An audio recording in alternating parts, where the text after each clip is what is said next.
Buen día.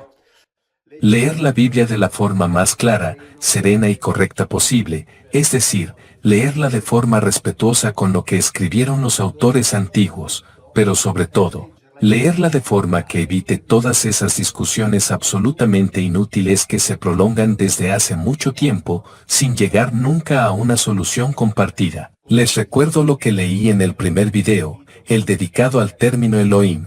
Lo que leí del profesor Garbini, que precisamente dice que cuando leemos la Biblia leemos un texto que fue escrito no sobre bases gramaticales sino sobre bases ideológicas, y por lo tanto las reglas gramaticales son, digamos, una elaboración de los gramáticos modernos que intentaron derivar reglas gramaticales de un texto que esencialmente no prestaba atención a esas reglas gramaticales. Y el profesor Garbini también dice que el acuerdo de todos los estudiosos del mundo sobre el significado de una palabra, cuando se refiere a textos antiguos, bueno, incluso el acuerdo total no es garantía de certeza. Y así, dado que no hay garantía de certeza, asegurémonos de ser correctos con nosotros mismos, en aras de la honestidad intelectual, pero también con los autores antiguos, y hoy hablamos de este término que es Elión.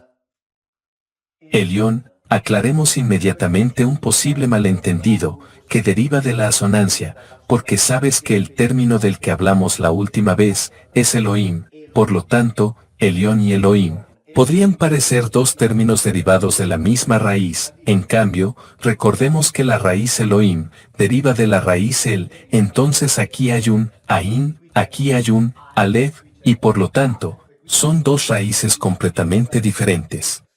Ahora el término Elión es un término que indica estar arriba.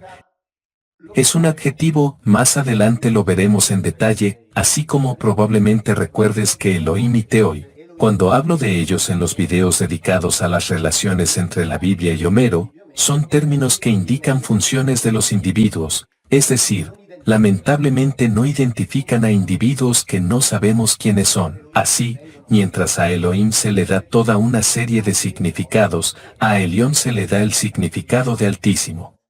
Así que cada vez que en la Biblia encuentras el Altísimo, en realidad en hebreo aparece este término aquí, Elión.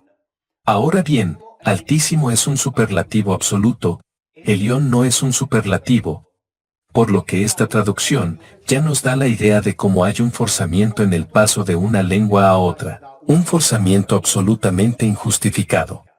Te hablaba de incertidumbres, te pongo un ejemplo tan sencillo que ya sería suficiente, pero luego bueno, analicemos un poco más. En la enciclopedia de la Biblia escrita solo por, llamémoslos en términos simples, superespecialistas, y es una enciclopedia para especialistas, está escrito, el Elión Dios Supremo, adorado por el sacerdote Melquisedec, y este término es indicativo de una tendencia monoteísta. Entonces, en la enciclopedia católica, Elión es indicativo de una tendencia monoteísta. Uno de los más grandes exégetas judíos, el profesor Emanuel Tov, en su análisis crítico del texto de hebreo bíblico, en la edición de 2001, te lo cuento también en la página 269, dice que Elión, él, y Yahvé, no son formas diversas de indicar al Dios de Israel, pero en realidad corresponden a tres individuos diferentes. He aquí, dos diccionarios escritos por el Dr. Jeff Banner, que hablando del término Elión, dice claramente, con una sencillez absolutamente incuestionable. Elión, traducción, superior a los demás, es decir, el que está arriba es superior a los demás, porque está por encima de los demás pero no es muy alto, simplemente es alguien que siempre manda. Este es otro diccionario donde hablamos de los orígenes, la evolución de los signos de la lengua hebrea, y dice claramente que la raíz de este término Elión deriva de dos pictogramas. El primero indica un ojo, es decir, el que observa, el que controla, el que mira a todos los demás. El segundo, es decir, la L, es el cayado del pastor, por lo que indica, el que todo vigila, y el que gobierna a los demás con el cayado del pastor. ¿Te acuerdas cuando leí aquel pasaje de Critias, donde Platón dice que los dioses, después de repartir los territorios, gobernaron a su pueblo como lo hace un pastor con su rebaño, y trataron de gobernarlos con amor, trataron de gobernarlos con convicción, etc. Muy bien, entonces este que está arriba pero que no es altísimo, sino que simplemente está por encima de los demás porque les manda, es quien los observa, y los guía como si fuera un pastor, y por eso este es un hecho fundamental. Elión, entre otras cosas, se usa algunas veces, por ejemplo, se usa en Deuteronomio 32:8 cuando dice que, Elión dividió los pueblos y definió las fronteras de las naciones según el número de los hijos de Israel, escrito en las Biblias, pero que hemos visto en otros videos, en base al número de los hijos de los Elohim, es decir, por tanto, en base al número de gobernadores por encima de los cuales estaba, con una increíble sencillez. Elión se usa luego en el libro de Josué, donde incluso se usa para indicar la parte superior de una ciudad, Bet Orón. Aquí en Italia tenemos Bérgamo arriba y Bérgamo abajo, allí en la Biblia hay Bet Orón arriba, Elión y Bet Orón abajo. En Ezequiel, sin embargo, hablamos de una construcción que tiene un piso inferior y un piso superior. Pero ahora vamos a mirar estos términos en particular para entender exactamente qué nivel de conocimiento tenemos sobre esto, y por lo tanto, como es imposible, o digamos así, es engañoso traducirlo como altísimo. Este es el primero de los ejemplos de Elión que quiero mostrarles. Se trata de un trabajo de análisis comparativo, un trabajo bastante complejo hecho para eruditos. Aquí tenemos el término Elión, y como puedes ver, este término Elión está claramente indicado como un adjetivo masculino singular absoluto. ¿Has visto? Veámoslo de nuevo. Véase adjetivo masculino singular absoluto.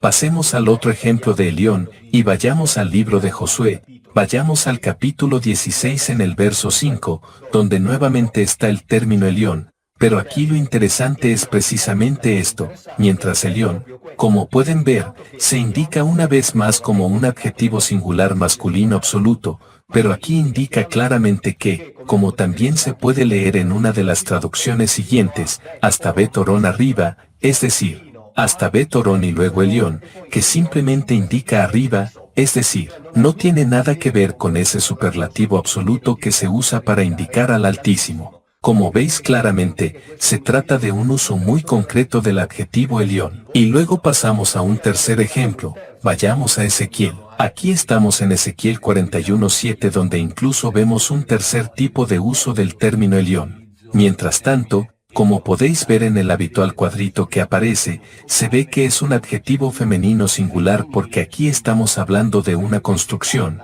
de un edificio y se dice que de la parte de abajo se sube a la parte de arriba, y este es precisamente el significado de Elión, que incluso tiene la terminación femenina aquí, y tiene el artículo aquí. Entonces, como en los otros dos ejemplos, aquí nos encontramos nuevamente en un uso muy concreto. Estamos hablando de un piso superior de una casa, de un edificio, de una construcción. Una vez más absolutamente nada que ver con el superlativo, y menos aún con el superlativo absoluto. En verdad todos podemos entender cómo el significado de la Biblia puede tener su propio valor concreto más allá de todas las interpretaciones que se puedan dar.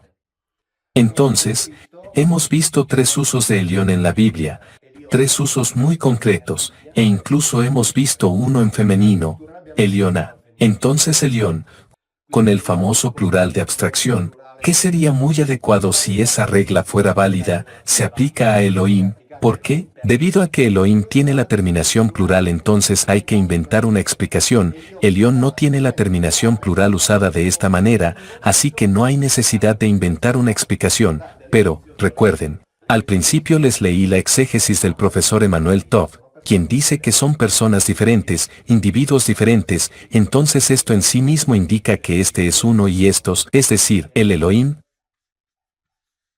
Hay muchos, por lo que no debería haber discusión sobre esto. El problema es que tanto para Elohim como para Elión, estamos hablando de adjetivos, es decir, Elión cuando se refiere a quien manda a los Elohim, así como para los Elohim, no se define individualmente, solo se define su función. Lo que es cierto, es que la función de Elión, no es la de un altísimo, es decir, de un superlativo absoluto, sino simplemente la de un gobernador que observa y dirige a su rebaño. Entonces nosotros, nuevamente para evitar discusiones, porque ustedes saben que esto se puede discutir durante décadas, ya les he dicho con el término Elohim, y no llega al fondo, no llega al fondo, tanto es así, que todavía estamos aquí discutiendo, y no soy el único que lo hace obviamente, tal vez soy yo el que se expone un poco más, así que digámoslo bien. Así que cada vez que encuentres al Altísimo en la Biblia, quítalo y simplemente escribe Elión. O si quieres aplica una traducción, pero es mejor que no lo hagas así, al menos evitas discusiones. Si quieres, puedes escribir el que está arriba, sin embargo es mejor no hacerlo, así evitamos discusiones. Tú entiendes igual de todos modos, nosotros entendemos todo de todos modos. Cada vez que el Altísimo esté presente, reemplácelo con Elión, tal como dijimos la última vez. Cada vez que esté Dios, reemplácelo con Elohim. Entonces se encontrará leyendo una Biblia extremadamente más clara sin tener que discutir las traducciones con nadie, y respetando a los autores antiguos. Adiós, gracias y hasta la próxima.